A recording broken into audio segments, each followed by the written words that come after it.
अतीक के गुनाहों की लिस्ट जितनी लंबी है उससे कम उसकी सियासी उपलब्धियां नहीं है। वो माफिया है, गैंग लीडर है, हिस्ट्री शीटर है, बाहुबली है, दबंग है, तो साथ ही आतंक का दूसरा नाम भी है।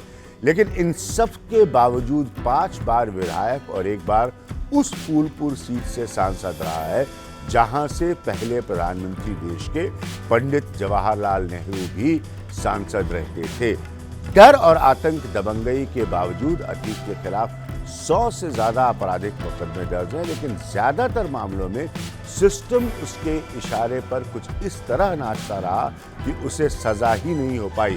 अतीक की हनक और भौकाल को समझना है तो चंद साल पहले के दौर में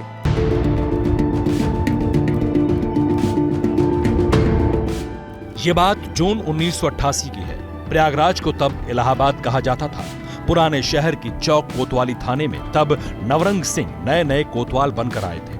लिहाजा एक गैंगस्टर को पकड़ने के लिए पूरे इलाके का घेराव कर लिया गया। बावजूद इसके वो गैंगस्टर भागने में कामयाब रहा। लेकिन उसी शाम गैंगस्टर ने गुर्गों के साथ थाने पर इतने बम बरसाए कि पुलिस वालों को जान के लाले पड़ गए। रात भर बमबाजी से इलाके के लोग सो तक नहीं पाए। ये गैंगस्टर कोई और नहीं बल्कि शौक-ए-इलाही उर्फ चांद बाबा था। चांद बाबा 1980 के दशक में 100 से ज्यादा कट्टर अपराधियों की कमान संभाले था।